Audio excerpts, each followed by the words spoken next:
bless you. Pick it from there. Thank you, Pastor. Good morning.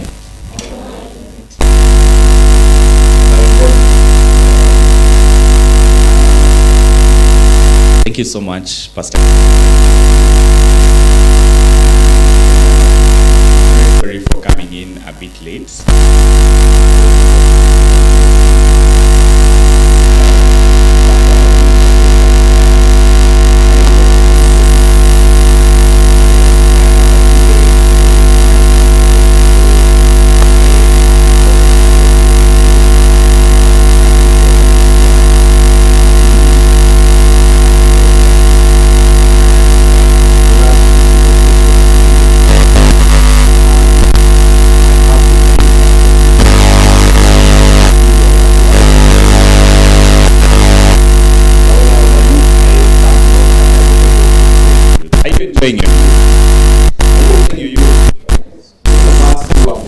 Outside Nairobi, your hands up.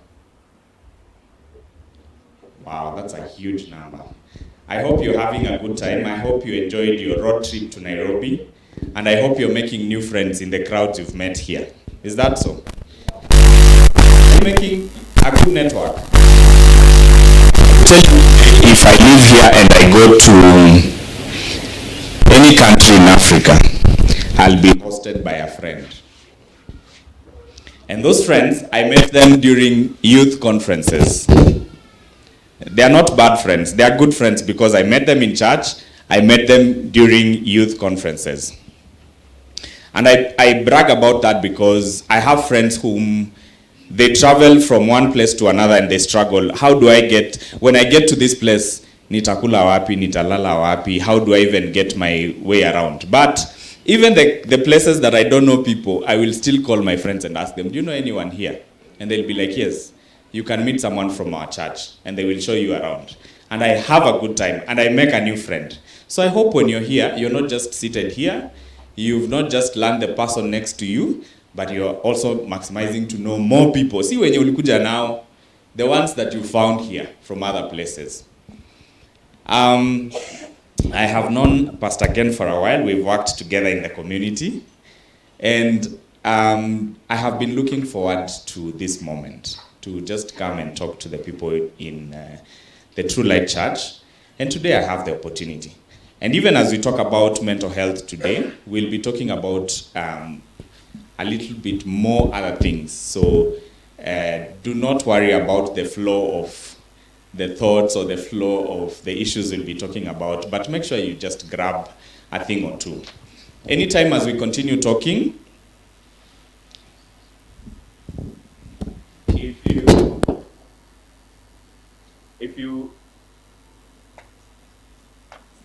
you have a question, you can note it down so that we can discuss that question later. If there's a question probably you feel like you cannot voice it, just write it, and let's have one person who can collect those questions, and we can read them later. Then we can have a plenary session where we can discuss all those things. Sini sawa? So, I don't know, when you were told that today we are going to be talking about mental health, what exactly do you want to hear? What did you expect? What do you want to learn on mental health?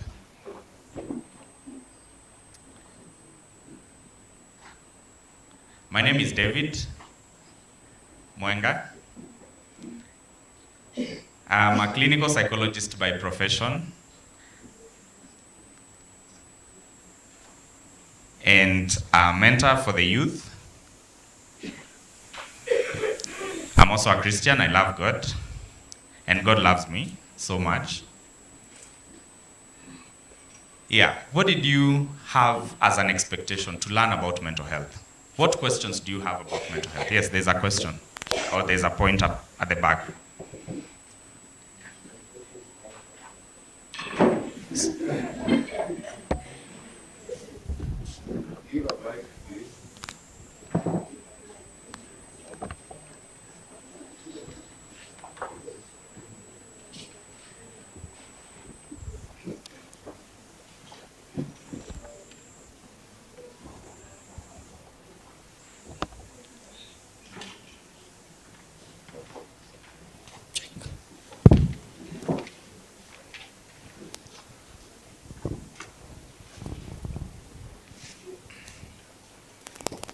So for the speaker, my name is Alex. So at the end of this lesson that they are going to teach us, I want to know how to overcome PTSD. PTSD. That's my question number one. Okay. I will ask others later. Thank you. Those who don't know, PTSD is a post-traumatic stress disorder. Yes. Thank you for that. How to overcome PTSD. Any other expectation? There's a hand here. Thank you. By the end of this session, I want to know how to deal with grief. How to deal with grief.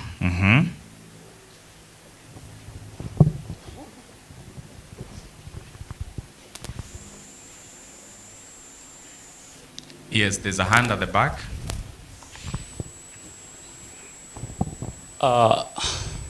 There's something about internet and social media. Most of us are being actually, it's like a manipulation of the mind as well. Some of us watch the pornographic things. So, and maybe we indulge with masturbation. So I think that affects our mind. And maybe if overcoming that, a lesson towards that will be a help. Okay.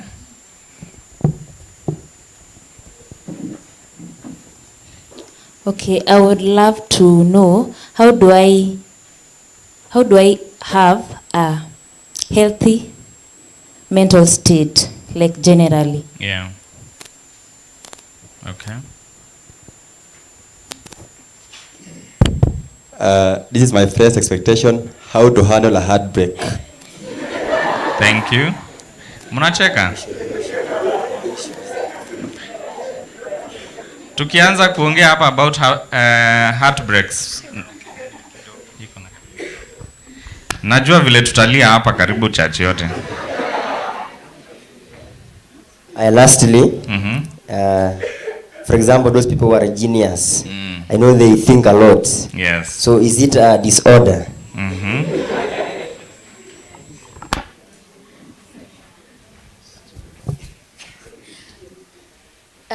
I'd like to know how to handle childhood trauma. And there is something called daddy issues and mommy issues. Yes.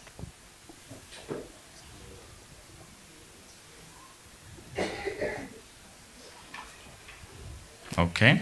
So I believe the last one. I'd like to know a guideline on how to live in the moment and not worry about the future and regret about the past. Living in the moment and not regretting about the past. Okay. So I think that would give us a basis of what we would want to cover by the end of the day. So I'm hoping that I can be able to cover all that. And if I don't, you can always remind me when we get to the plenary session. Should be in the book of Luke chapter 2 verse 52. Someone can read.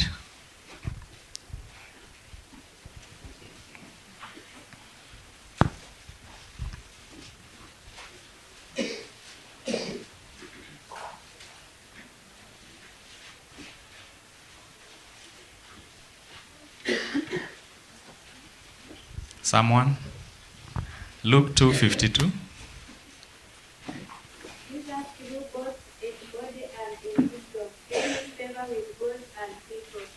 Jesus grew both in. He grew in wisdom, stature, that was physically, favor with God and favor with men. For me, this scripture gives me a basis of how I should live, how my life should be evaluated, how I should evaluate my life. physically, wisdom, in favor with God, spiritually, and in favor with men, the social relationships that you have. And I think at the end of the day, I want us to evaluate ourselves in those areas, in the 4 areas. Physically, spiritually, socially, and spiritually. How are you doing in those areas? If you're doing very well in those 4 areas, then we can say that you're doing very well.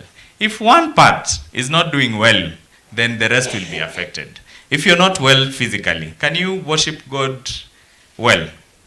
If you're not well spiritually, are you going to have a good relationship with people? Are you going to have a good relationship with God? And even physically, you might end up being affected. So what is mental health? What do you understand by mental health? We are going to have a discussion. I am not going to lecture. So you better be ready to talk. What is mental health? What do you think? And I don't mind choruses. So what do you think? Mental health is ability to have a sound mind and ability to realize your reality and being merely not to any disease. Mm-hmm. Come again.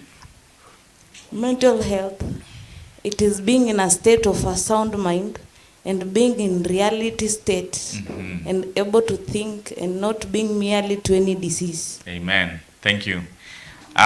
Being in the sound mind. Does it mean not having any issues? Does it mean not having issues in life? Nani ana issues hapa kwa hii church? Who has no issue? Like right now, the life is just perfect. If your life is just perfect, your hand up. So does it mean we are all not having good mental health? So as she said, mental health is about being in a sound mind and not the absence of issues, but being able, having the ability to overcome and cope with the issues at life. Are you able to cope with the issues that you have in life positively? What is coping? Being able to live with the issues that you have, but positively. Squeeze Gen Zs. Stima zimeenda, unasikia mtu amecommit suicide. Juu hizi soma, si ni ukweli? Heartbreak, unasikia mtu amestabiwa 11 times. Mwingine amejurusha kwa river. Mwingine ameenda amekunywa hadi sasa hajielewi because of a heartbreak.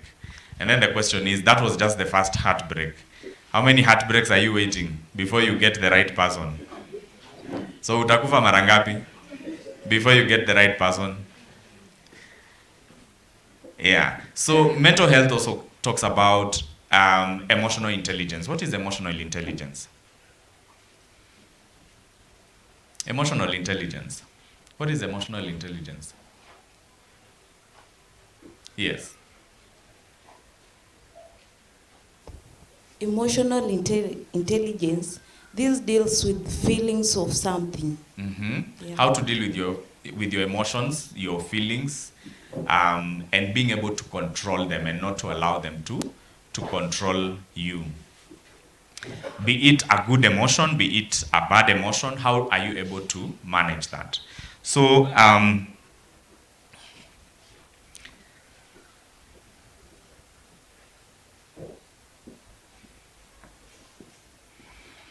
so if you want to write the definition of mental health, it's state of well-being where the individual realizes their own abilities. State of well-being where individual realizes their own abilities, can cope with normal stresses of life, can work productively and fruitfully, and can make a contribution to their community. So first of all, state of well-being, where you realize your abilities and you can cope with normal stresses. Are there normal stresses and abnormal stresses? Which one is normal, which one is not normal? No more stress. Just say it. No more stress ni kama? Yes. Kusota. Yes. No more stress. Stima zimeenda. No more stress. Ati? Nini? Si mwonge nisikie. Missing food. Is that a normal stress? Yes. Missing? Oh, missing data bundles. Data bundles, yes. That's a normal stress. What's an abnormal stress? What's an abnormal stress? Heartbreak, yes. Ni ukweli. Sickness. Isolation. Loss of a loved one. Those are abnormal stresses. So the thing is, are you able to cope with the normal stresses of the day? But we have cases where we are not able to manage our normal stresses. And someone talked about bright people. Do you know bright people are at risk of mental issues, mental disorders? If you know anyone who has bipolar, those people are very bright. Their minds are running.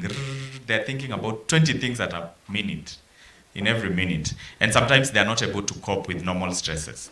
Stima imeenda, and imagine, niko na assignment, niko na hii, nilikuwa ni develop program, now what am I supposed to do? So in the next 1 minute, their head is running, and they have to cope with that. They are not able to.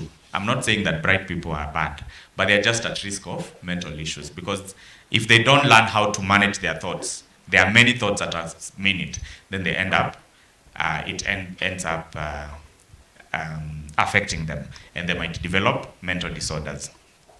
And so,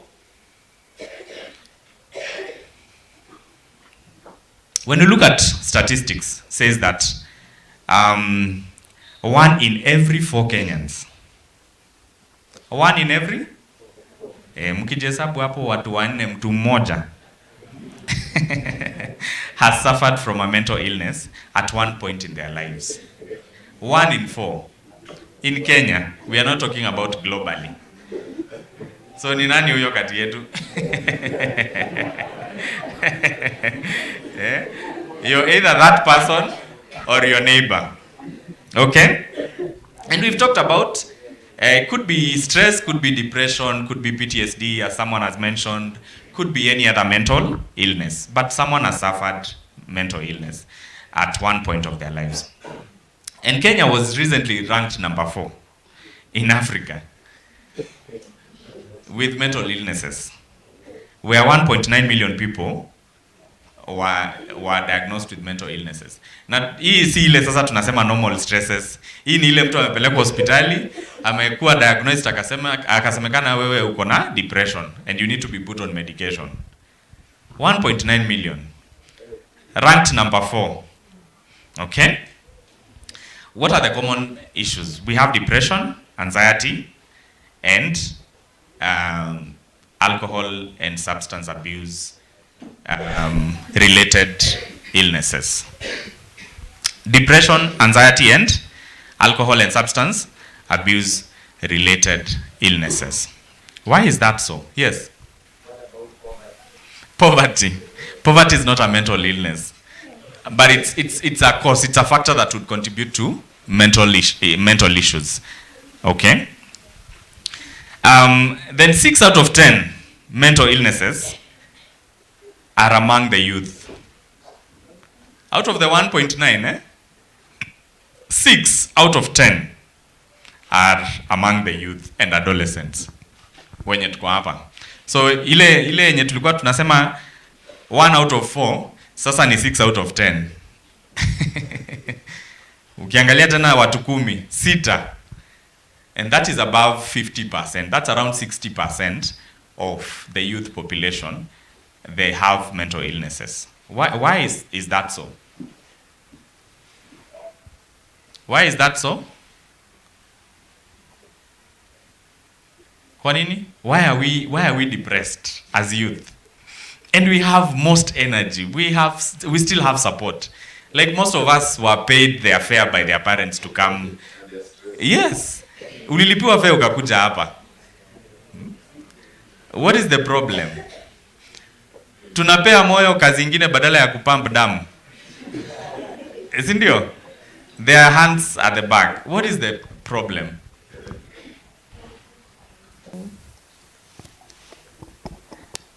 Yes? Toxic parenting. Toxic parenting. Do you want to tell us more about that? For instance, let's say you have abusive parents, Mm. whether emotionally or physically, or a relative who's sexually abusing you. Yeah. So, Very true. Toxic parenting, yes. I can say struggle to fit in. The struggle to fit in. Yeah, you find that a lot of youths, there's peer pressure, Peer negative pressure. Yes. for that matter. Mm-hmm. Yeah, so Peer pressure. Very true. Lack of acceptance and not living in reality. Mm-hmm. Tumejikataa sisi wenyewe. We are not even in acceptance where we are at in life. We want to be 5 steps ahead. Okay? Those are some of the issues that are making us be depressed as youths. Fear of the unknown, of what they'll become in future. Fear of the unknown. That is still peer pressure. Because you want to be in a place where you are not. Okay? One last one. Lack of enough counseling. Lack of enough counseling. Now, about that one. Are we the problem not going for the counseling, or is it that the counseling is not there? Counseling is not there? That's a lie. Tuko kanisani msidanganye. That's a lie. We have so many counselors available. But as Africans, we are not ready to seek counseling. We are not ready to seek counseling. Have you told your pastor that you need counseling and hujapata a counselor? Have you told anyone that you need a counselor na hukupata a free counselor? Free, not to pay. I know it's expensive, yes, but we also have pro bono counselors who can give free services. I do that. But have you sought that service? Umesema nataka counseling. Ukakosa mtu. Msinidanganye, si ndio? So anyway, you can get a lot more statistics about mental health. But we are asking ourselves, why are youths more depressed? Why are youths having more mental illnesses? But I will tell you why. In the book of Psalms, Psalms 90 and verse 10. Can someone read?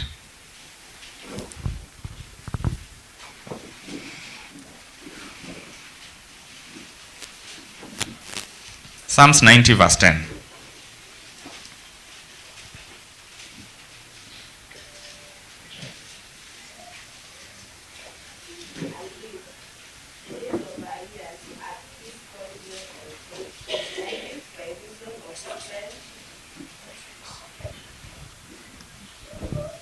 Psalms 90 verse 10.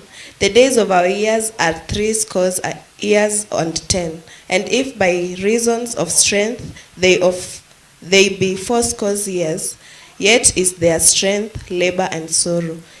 For it is soon cut off and fly away. Mm-hmm. Someone with a different version. Thank you. Good news. It says 70 years is all we have, 80 years if we are strong, yet all they bring us in trouble and sorrow. Life is soon over and we are gone. Mm-hmm. So what is the lifespan given for us as human beings? 70. Tukibatika? 80.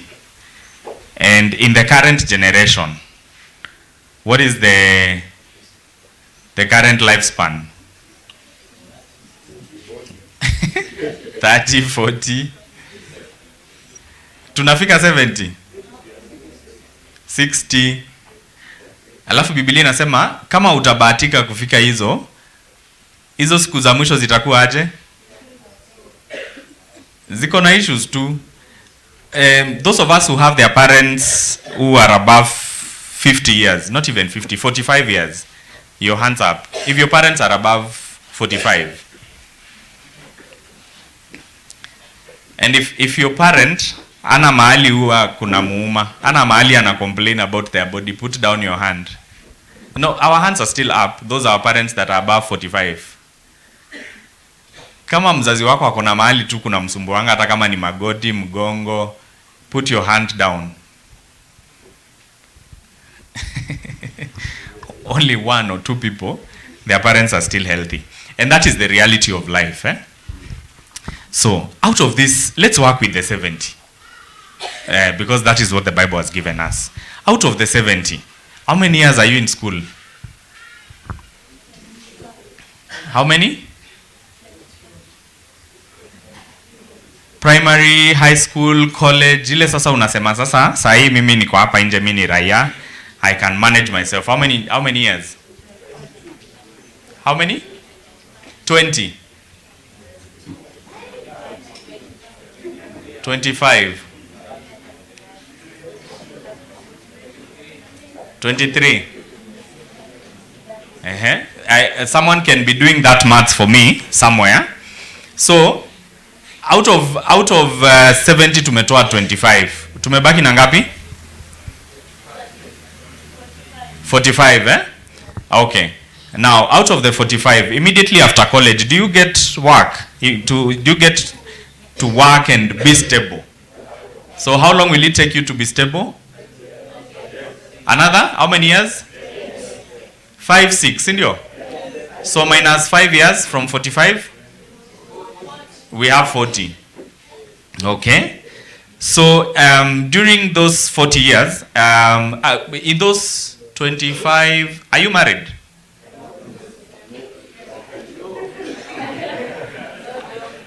Are you married? So we are not married. Okay, let's start dating. How many years? 2 years. Do we 6 months? How long do we date nowadays? There's 3 years, there's 6 months, there's 2 weeks. 2 weeks you don't even know my third name. How do you marry me in 2 weeks you don't even know my name? How do you nikikasirika huwa natan kalagani? So what is a healthy duration to date? Sawa, let's give ourselves 2 years. So minus 2? Tumebaki na 38. Okay. So 38, are you stable? Will you say that now you can buy your own land and build your own home and raise a family? How much are you earning at that time? Umeajiriwa last year. Na ukaanza kudate this year. So how much are you earning? Less than 40. 40 utanunua land wapi?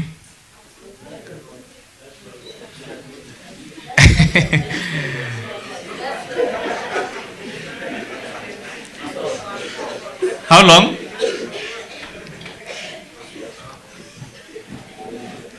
How long do we need to be stable now to say sasa we can live life? After that, how many years? Another 5 years for you to at least grow in your career and say now I can save some 20k every month and still survive. So minus 5? 33. Okay. So now you're stable after 33 years. And then after that you start making babies. See, you're married now, you have a family.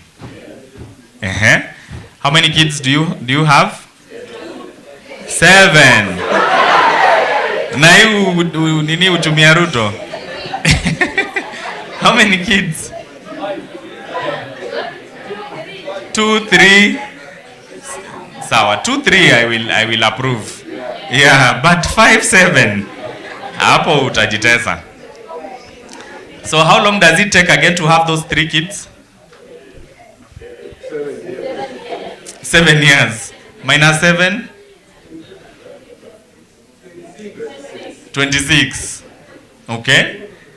So let's add some miscellaneous of uligonjeka at some point, ukapoteza kazi 1 year, sijui kulienda aje, ukapata mental health issues 1 year, another 5 years, minus 5, 21. So you only have like 21 years to live a healthy life. 21 years. So how old are you today? Plus 21. Okay? Now you understand why we are depressed.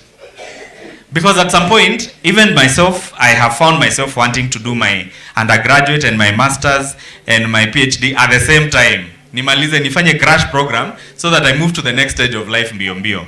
But it's not possible. And then you get out here and your colleagues wameenda wash wenye ulisoma nao.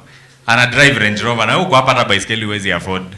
You have no idea life inaenda happy. But someone is driving a Range mwenye mlisoma naye na hajaenda college. Right? So you're there wondering, kwani what did I do and in which God do I worship? Na wanaangalianga side gani wakiomba? And that's how we get into depressions.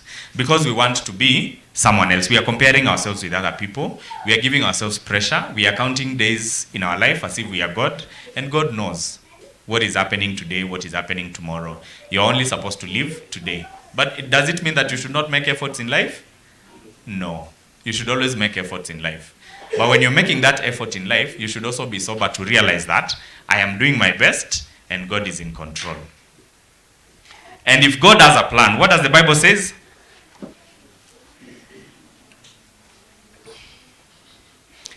What does the Bible say about our plans?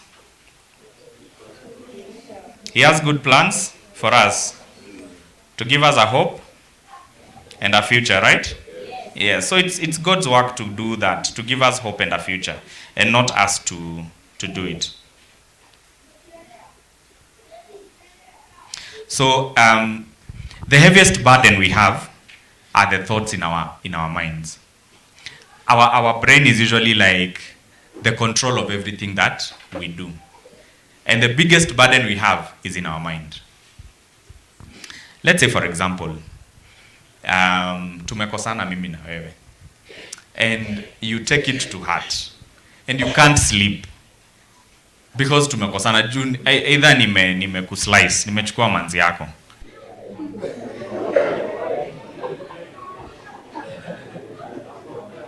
Hapo, kuna mtu amesema hapo, there will be no peace. Haulali. But on the other hand, mimi, I am already at peace. Manzi yako, ako at peace. Na ya amelala. Sisi tumelala. We ulali. You wake up in the morning, you're so stressed, you can't even tell the taste of your breakfast. Chai yenye umekunywa hata uwezi sema inaonja aje. Because you're depressed.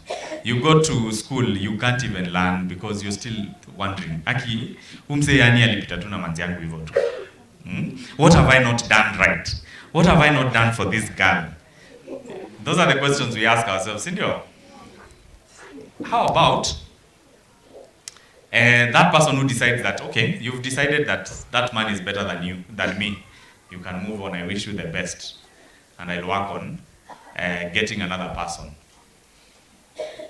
I mean, whatever we put in our minds is what makes us either suffer psychologically or be able to live health-wise.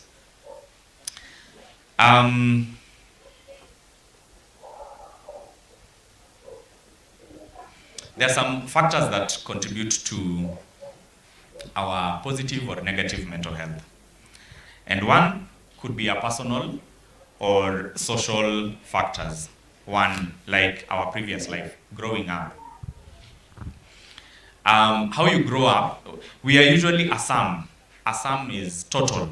We are usually a sum of our experiences, the environment we grew up, and the people we grew up around. We are made by that. Like the experience yenye tuli experience, the environment yenye tumegrow, na watu yenye tumegrow now, they shape who we are today. For example, you might meet someone who is very quiet, an introvert. How many of us are introverts? We enjoy our spaces. Hatupendi watu around us. We are introverts. Na si ati tunawachukia, but we just love our space. Si ndio? Introverts. And then we have the Davids here, who can be out there, loud, with crowds, and they don't care. They get back at home and they are so tired. They've been yapping the whole day. They have 100 friends. Introverts have only one friend or two. Now wanaweza futu haraka sana. Watolewe kwa hiyo heart, mbio mbio. But extroverts will always have crowds of friends. But maybe in that crowd, only one person is my friend. But they all call me their friend. Si ni ukweli? And sometimes it's because of where we grew up. You grew up alone in the family. Let's say, for example, people who've been raised up by single parents. You're the only child to your mother. And in that house, it's just you and your mother. What happens? Most of the time, you're quiet with each other. Most of the time, there's no one to talk to apart from watching the TV, listening to music, and that becomes part of your life. You're not used to socializing out there. Some of us who are raised in very strict families where you cannot even go to your neighbor. You cannot hang out with people. You cannot come to places like this. Kuna watu waliambiwa huwezi enda Nairobi. Mulikuwa nao, wakasema tunaenda seminar Nairobi, akaambiwa hiyo hapana, nimesema no. See, that has happened. We have parents who are very strict, and they are strict to the point that they cannot allow you to socialize with people. So your work is just being indoors. You and your neighbors, you and your siblings and your parents. You might end up being an antisocial person. You might end up being an introvert.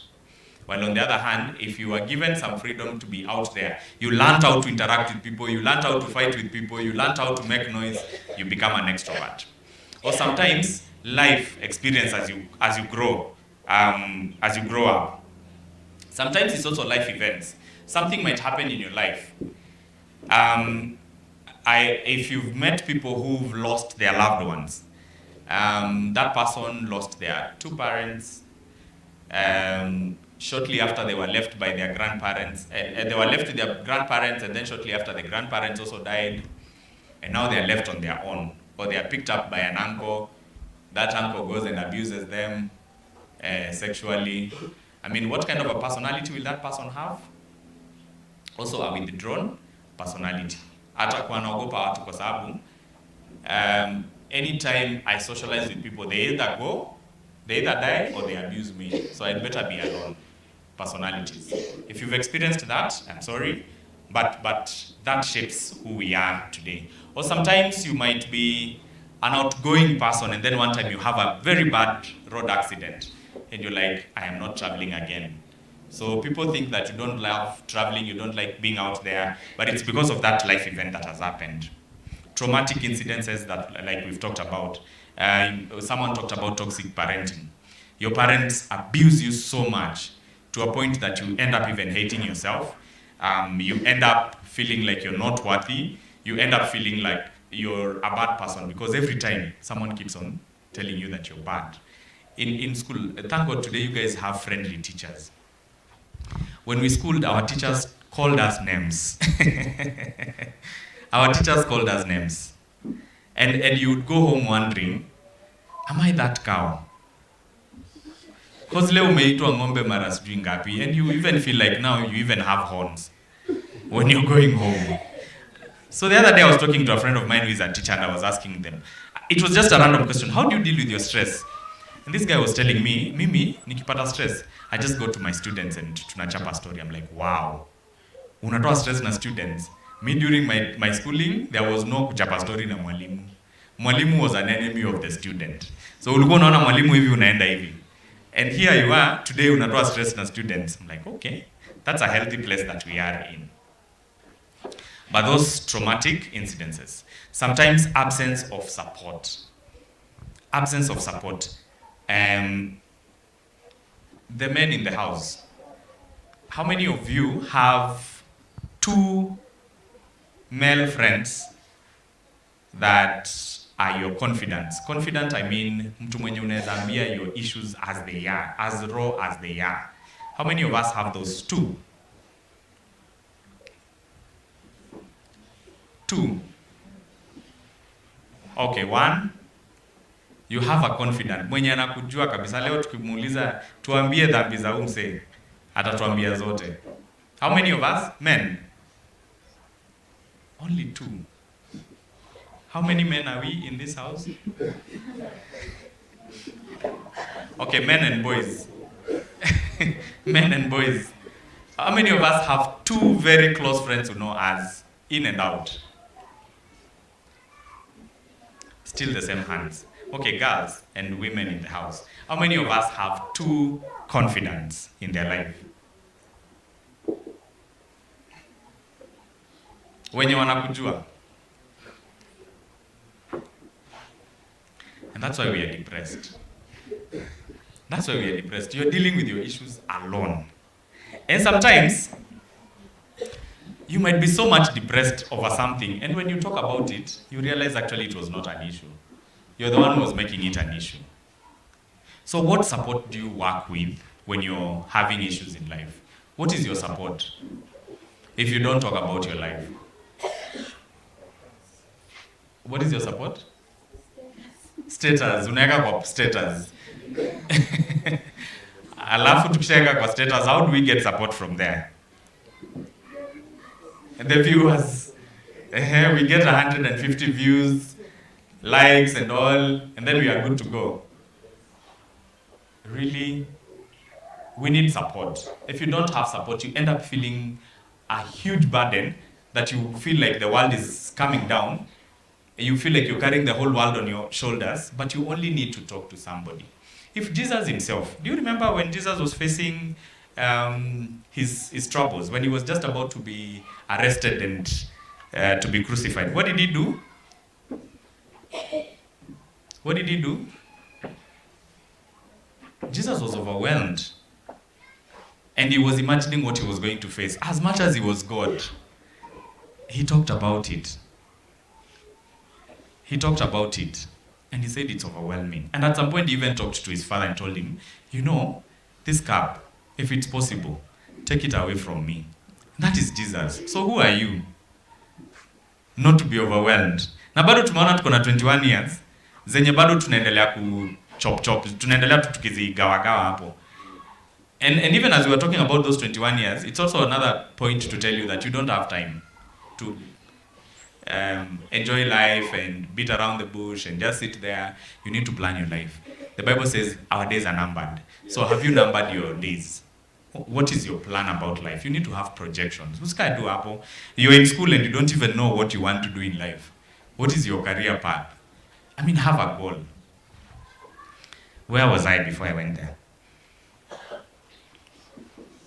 Support, yes. What is your support system? Apart from the status, you need to have a support system. Because if you don't have a support system, then you end up being alone and feeling like all your issues are just yours. But when we sit here with Pastor Ken, we will talk about life and we will leave the pastorhood up a candle, my life up a candle, and then just talk as men. And then we end up realizing that, wow, both of us are struggling with school fees. You know, both of us probably, we also have other people who are dependent on us. Both of us have people who are expecting so much from us and we don't have that much. Sorted to mesota. And then you end up going, you feel like if a whole pastor is also going through the same life that I'm going, then I'm normal. And I go home feeling better. Ajanisaidia, ajanipatia do, sindio? But at least I feel like I'm not alone. Na wewe umeweka kwa status. Another thing is poor coping skills. What is coping skills? When you're going through issues, how do you deal with them? How do you cope? You're having that heartbreak. How do you cope with it? Many of us go into self-medication. What is self-medication? You go doing things that will make you happy, and some of those things are harmful. For example, use of drugs. Kuna mtu atalewa, utajua tu leo. Kuna shida. Tunasemanga Friday ikifika ndio siku ya kuongea kizungu. Na kutoa everything that is at heart. Mlevi na mwenda wazimu akikuita mwizi ujue wewe ni mwizi. That is the truth that is coming from the heart, sindio? But that is self-medication. Instead of dealing with your issues, you go out and start medicating yourself with things that are harmful. Drug addiction. How does addiction happen? Do you think people go out there and get addicted one day? How does it happen? Addiction of anything. How does it happen? How many of us have an addiction of something in here? Sijasema ni nini. But you have an addiction. You feel like this one is becoming an addiction. How many of us? Thank you. We hatujasema ni nini. So usiogope. We have an addiction of something. What is how many of us? Yeah. It could be Facebook, it could be social media. You know? It could be our phone. At some point I had that problem that I would not even take a minute without looking at my phone. It would be automatic, my hand will go to where the phone is. I don't even have, it's automatic, I don't have to think about it. And I'll go there, check, niende Facebook, niende Instagram, niende WhatsApp, niende wapi. By the time I'm done, it's another 40 minutes. I need to do the next thing. And you end up doing almost nothing. So how does addiction happen? It starts with being initiated. You get initiated to something. Mumenda funky, kama vile wase wamekuja Nairobi ni first time, alafu unapatana sasa na wase wa Nairobi. Na unajua ni Kibera. Hii ni Kibra, ndio? Kawangware, Kibera, all that environs. Tunachanukanga mapema. Kabla hata we are usually ahead of our life because life imetuonyesha mambo. Then you come here and meet those people who ni sawa tuko hapa church lakini tumepitia life. And najua machuom na kupitisha mahali na kuchapa shot ya changa. Unasikia kichwa imeshtuka. You're like, this thing is nice. That is day one. You're initiated. Or maybe you have a bad experience. And then you feel like you come back and tomorrow you're very guilty. Oh my God, I'm a son of God and here I am. I took changa yesterday or I smoked weed. After a few times you're like, I think that was a good experience. And you go back again when chapa shot ingine. You're being initiated into something. And then after initiation, you get into experimenting. You start experimenting. You're like, I did one shot, nika feel too. How about when I do a whole glass of it? Then when I chop a glass, steam inapanda, and life is good, and it's fun. Mlevi has a very good time. Ushaiona mlevi? Ushaiona mlevi stressed? Mlevi ananga stress. Akiamka ndo stress zinarudi. Shangaa guy kumbe sijalipa rent. Alafu anaangalia M-Pesa statement. Jana nilipa 7,000 kwa club. Na rent ni 10. Sasa amebaki na 3. Anashangaa hizi 3 tutatoa wapi? Anasema kufa makanga kufa dereva. Anarudi na hiyo 3k anaenda ananunua mzinga. Anatoa lock na mzinga.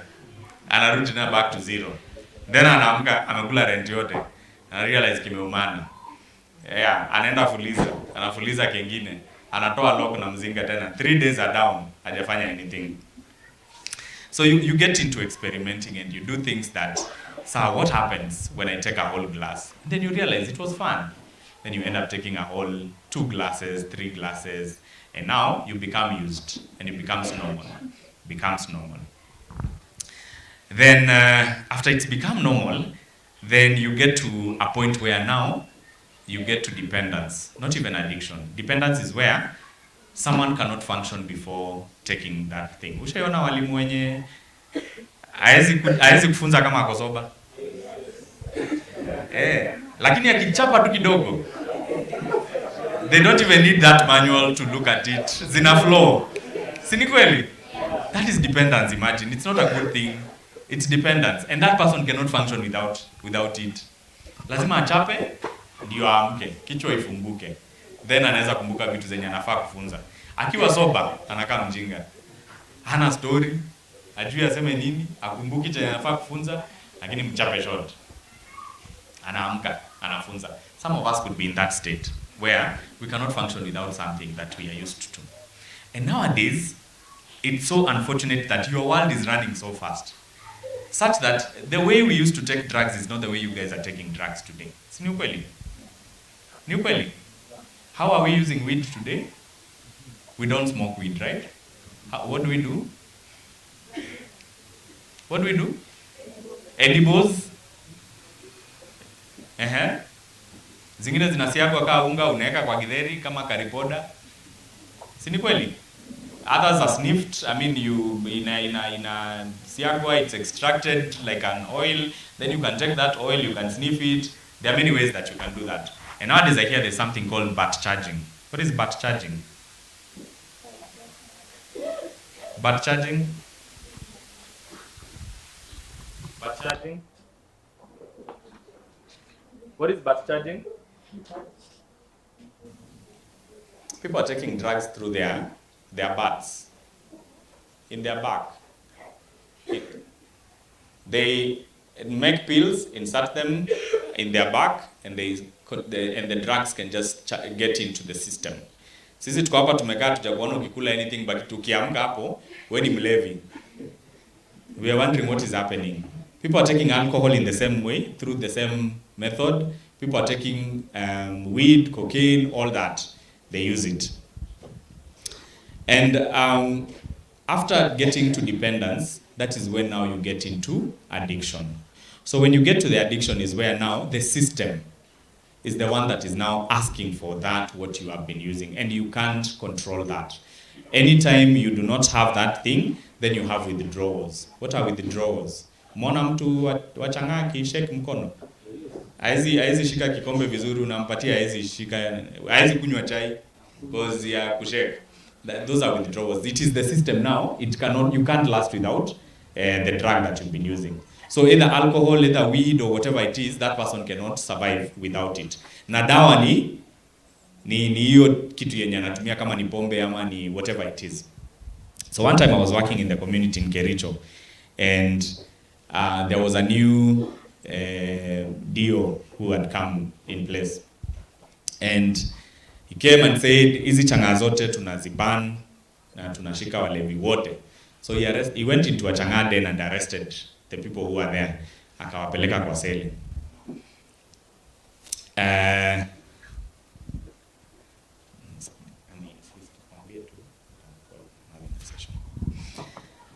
So they arrested the whole lot of drunkards from that den, took them to the cell. In the morning, he went to that cell and everybody was sick. Wengine walikuwa wamejiaria, wengine wametapika, others are shaking. They can't do anything. And the cell was messy. Now he was wondering, what do I do? So he called the medical superintendent for the county. And he's like, I arrested some people and they are all sick. Akaulizwa uliwashika wapi? Kwa changa den. Akaambiwa rudi huko, ununue changa, uwalete. And that is what he did. He had to go to the changa den mali aliwashika, akanunua mtungi ya changa, akakuja akawapatia kila mtu shot, wakaamka. And now they were okay. What does that mean surely? To the point of you can get sick, you can even die from that withdrawal. Na ni kitu ulianza as an initiation. There's a time you didn't know how that tested, but now here you are, you can't function. And now you need medication. At that time, you are sick. When you're addicted, you are sick. You need help because you cannot sustain yourself without that medication. So in the same county, we had our county pharmacist. Our county pharmacist was addicted. But what is his profession? What is his profession? Pharmacist. Pharmacist anadeal na madawa, lakini hawezi jitibu. Yeye mwenyewe ameharibikiwa. He's addicted. That guy would come to work for 3 hours. He comes to work at 11, pombe ikisha kwa kichwa, na anakuja na mzinga ya kutoa lock. And then he works for like 3-4 hours. Mzinga ikisha, withdrawals zinaanza na atoka kwa ofisi. So if you don't meet this guy within those 3 hours, you're done for the day. So anytime we would go for functions, this guy would come home embarrassed. Why? Because he either drank and stripped naked, or he drank and slept outside kwa mtaro, and he's a very senior person in the county, just because of an initiation that he allowed some time back, and the initiation grew to experiments, and now he's getting addicted. He is addicted, he can't survive without. That person has been suspended from work, he's been punished from work, but he's still not, he can't do anything. The body is now addicted, there's nothing he can do. Na yeye ni pharmacist, anajua dawa zote zenye anaweza kunywa ajitibu, but it's not working. So, addiction of anything starts from an initiation. And that is the right place to fight anything that can be of your addiction. Wakati tu naanza initiation, kuna watu wameanza kuniombea. Kuna watu wameanza kuniombea. If you can hear me, clap once. If you can hear me, clap once. Clap twice. Thank you. So, ukisikia kulala, please amka. Usimame. We allow that. Pastor, I don't know what time I have, but you will let me know.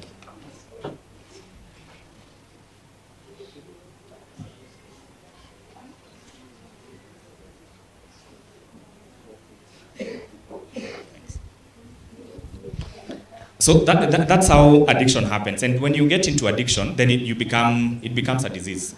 And at that time, you can only be treated medically. You cannot be talked to. Talking does not help at that stage. What helps is medication. But kumbuka kwamba ni kitu uliallow, ukainitiatiwa for 1 minute, for 1 day, and then you went to experiment and grew that urge to a point that now you can't even survive without it. Addiction. Self-medication. Another self-medication is that people will get into self-harm. There are people who will cut themselves. There are people who will just inflict pain to themselves, that your pain, that is what they want, and it makes them feel well. Have you heard of BDSM? You've heard of BDSM? What is BDSM? What is BDSM? Someone said yes. What is BDSM?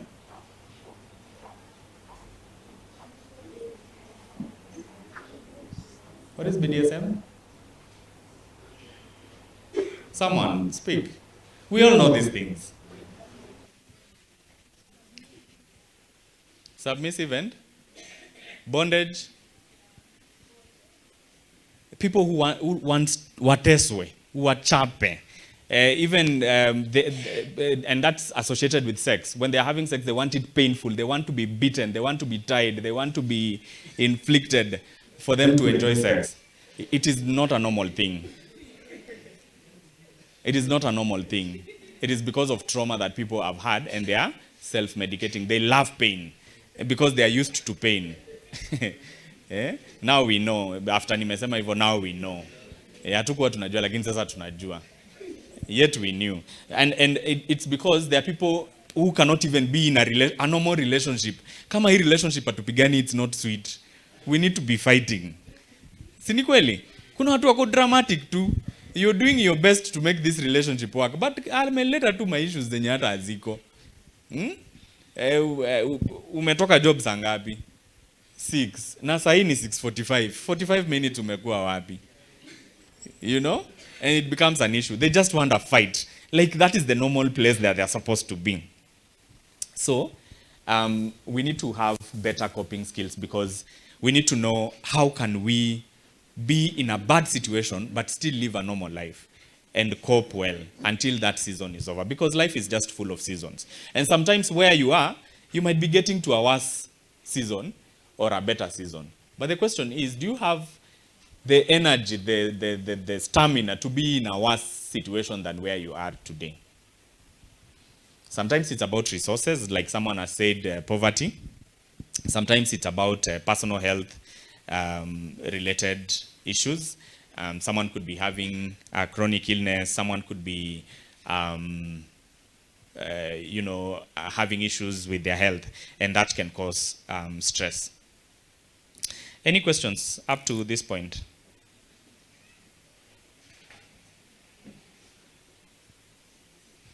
Any question up to that? Yes.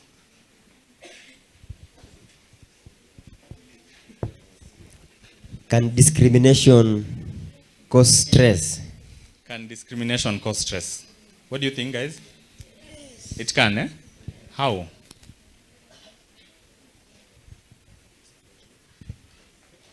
Discrimination ni kutengwa. Inaweza leta stress. Aje? Yes. Your hand was up, sindio? It can lead to low self-esteem, yes. Uh-huh. It can lead to a negative self-image. You think you have the problem. Yeah, so discrimination can lead to stress and can lead even to depression. Any other question? Yes. My question is, what is the medicine of addiction? What is the medicine of addiction? The medicine of addiction is hygiene. Hygiene practice. What is hygiene practice? For example, you've been taking alcohol, or let's not even go to the extremes. You have a phone addiction. You're always on your phone. You need to start practicing some hygiene. And that hygiene would be, I have a plan for the day that I am going to be working for the next 1 hour, or I'll be reading, I'll be studying for the next 1 hour. So in that 1 hour, put your phone away. Make it even, let it look down. Because if I placed my phone there and it's looking up, I'll see everyone who's calling me, everyone who's texting me, and I want to check. Sindio? Put it facing down, give yourself time. If you fall back, there's what you call relapses. If you fall back, appreciate that you did 2 minutes, and then go for 3 minutes, go for 5 minutes, go for 10 minutes until now it's not a problem. Alternatively, talk about it. Actually, number 1 is talk about it, then number 2, practice hygiene. Some of us will stay on their phones until 2 a.m. in the night, and then you sleep and struggle to wake up in the morning. Sindio? How many of us have suffered that?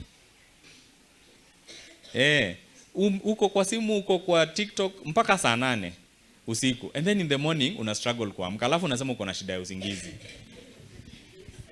Ati mimi, I'm not a morning person.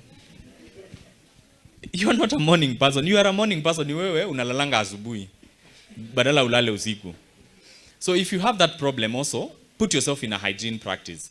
Unasema ikifika 9, I'm not on my phone. Because again, the light of your phone will make you sleep later. When we are tukimulikwa na mwangaza, there are hormones that are produced in our body to tell us that it's morning or it's daytime, so don't sleep. And those hormones are produced at any light, whether ni ya simu ama ni ya nini. And so your body will be told ni mchana, musilale, usilale, until when you get into the darkness. And after some time now, the other hormones for you to sleep are produced. So if you delay the production of the sleeping hormones, then you will still stay awake because they are being triggered by the light. Tunaelewana? So when you get into the darkness, then you realize the body tells you it's time to sleep, and then you sleep. So endelea kuconfuse tu mwili yako. You've seen people who, especially those who use drugs, miraa, humsi anaweza kaa 24 hours hajafunga macho. But na yeye akifunga, ana blackout sure for the next 24 hours. Have you seen that? Someone who can stay up 24 hours. Akichana. Anachana, inafika saa 8, anatema hiyo, anaongeza ingine, until 8 in the morning anaamka anaenda kazi. Anarudi tena jioni anaendelea kuchana. 24 hours or 72 hours.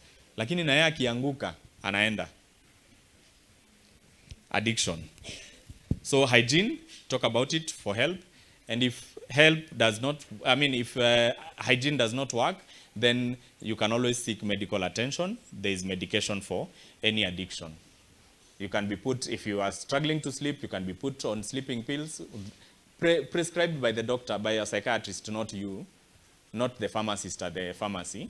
You have to be prescribed. You have to be diagnosed tusemekane shida yako ni nini. Sawa sawa. Nimejibu. Kuna swali lingine hapo nyuma? Yes. Okay, my question is,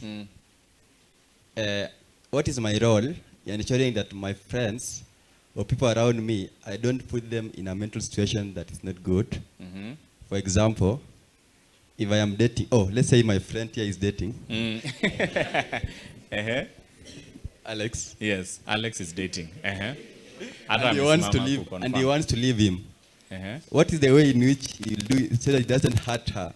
Or he should just say, it's over. And so what should he do so that it doesn't put him or her in a bad situation or in a mental disorder or illness? Yeah. So I am getting two questions in your question. Number one, your role in the society where you stay. And number two, when someone is going through a heartbreak. When someone is in a toxic relationship or wants to break up, what is the best way to break up? Kuna mtu ataachwa kweli na akatae kuwa na stress?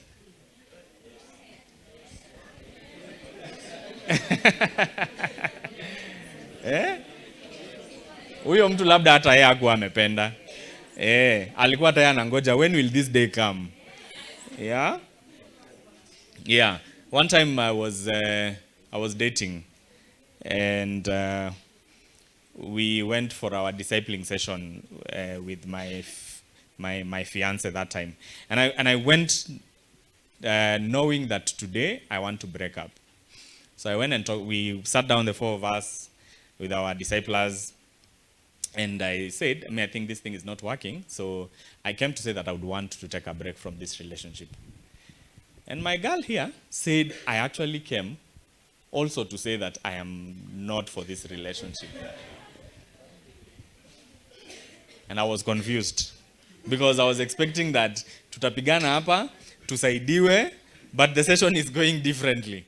So we are actually mutual. We are feeling the same. We should break. And then our disciples told us, it's fine. You guys are tired of each other.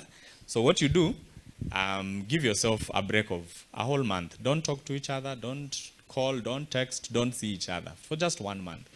And then after that, come back and let's confirm that you guys want to separate.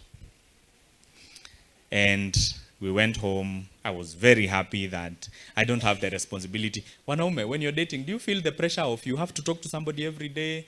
You have to find out kama ameamka. You have to Do you feel that burden? It's a lot for men. Girls, please don't expect so much. Ni kazi. It's work, si ndio? Yeah. Hata nimepigiwa makofi. Yeah. It is so true. So I went home very happy. And that day I slept very well because I didn't have to say good night. I woke up very healthy because I didn't have to say good morning. You know, when you're dating, it's like you put an alarm in your mind ya asubuhi ya kusema good morning. Because ikifika saa 3 kama hujasema good morning, tunaanza kesi. Yaani hata hujaniambia good morning, hata hutaki kujua nimeamka aje, hutaki kujua kama niko sawa. So you have an alarm in your mind that every morning when I wake up, first thing, my phone iko happy, good morning, dear. And so I went home very happy. I woke up very happy. The day was so good that I didn't have even to keep on talking the whole day. I was talking with other people. And 3 days were gone. So the 4th day I was like, can I just say hi? And so I was like, I just want to say hi. See, you can say hi to a friend. But then we were told no hi, no nothing. Don't meet, don't see each other. And then on Sunday we went to church. And we were in the same church. So we are not supposed to hang out, we are not supposed to see each other. So and in church there's a way, if you're dating and everybody knows, you're supposed to sit together. You are expected to sit together. It's our social expectation. Tunajua mnakaanga pamoja because you guys are an item. So that day I was supposed to sit somewhere else and she was supposed to sit somewhere else. So we sat like that. After church, it was hard for me to stay around because I will still find myself talking to her. By that time, I was already missing her. So I left immediately and went home. And Monday came. I'm like, I just want to say hi. Like, hi too. Nijue, how was your week? Just that. And by 2 weeks, it was very hard. So I called my discipler. I told him, hey, I think 1 month is too much. Can I just talk to her? Can I just say hi? I won't meet her. Let me just chat her. And he was like, no. We said 1 month. By the time the 1 month was over, I knew I wanted her back. So we went back to our disciples and we sat down and they said, so today we are here to call it off. Are you giving me that permission to break this relationship? And I was like, no. I want that relationship. And then she was asked, what about you? It's like, I want it. And so now we went back into, so what is it that made you guys to come here and feel like you want to to part? And we had to go back to the issues that now were making us to want to part. So anyway, what am I saying? There's no right way to deal with a heartbreak, but you need to put yourself as a priority. Sometimes we are in a relationship that is toxic to us, but we cannot get out of it because we are afraid of hurting the other person. Yet, you're protecting the other person at your own expense. Do you know people end up even getting married to people that they know they don't love? There are some clips that go around. The couple is up here, but kila mtu amenuna amekula ndimu kabisa. And you're wondering, these people, mnatoka hapo muende wapi? They live there and the next day unasikia mtu alidungwa kisu na akaachwa sijui wapi. Or they broke up at honeymoon. Because all along they were not in a healthy relationship, but they never talked about it. They never got help. They just worked with it that I'm not supposed to break up. Give yourself a priority. What is your role in the society? When I ask you, how are you? It's a normal greeting for Kenyans, Africans. How are you? Uko aje? And the normal response is, niko poa, si ndio? Hata ukienda usi upate mtu ako kwa kitanda. Muulize ni aje bro? Poa. Ako poa? Hayuko poa. It's just our normal thing. But can you purpose to just find out how your friend is? Like Pastor, how are you? I would like to know how you are. How have you been? How is life? How is work? Let's get specific. How is school? Last time we talked, you were in a relationship. How is it? How is it with your parents? How is it with your... all that. And you will get to know what is happening in their life. And sometimes when you get that serious, people will avoid you because they don't want to talk about that part of them that is very hurting. So it is your responsibility to ensure that you know how they are doing. And it's also your responsibility to make them know that you can actually talk to me. How? By also talking about your issues with them, that you know that they can also listen. It is also your responsibility to keep confidentiality. Because leo sitakwambia nimeachwa, and then kesho nikikuja church na Pastor Ken analiza, hey, how are you coping with your breakup? And I'm like, I didn't tell you about breakup. I only know that I talked to John about breakup. Amejua aje. So it means that this person has spread the rumor. Keep the things that you're told. The confidentiality is paramount and very important if you want to be a friend, and a friend who can be trusted. So, I would like us to take a break because nimeona kuna watu wananiombea, and I understand probably your day started very early. How many minutes do we want? How many? 10 minutes, eh? Who is our timekeeper? Tuko na timekeeper? 10, eh? Okay. So it's 11:34. So we come back at 50. That is not 10 minutes. 11:34, so 11:44. 11:44, we can be back here. So we can take that break. You can take a walk, you can breathe, you can say hi. Then we come back at 11:44.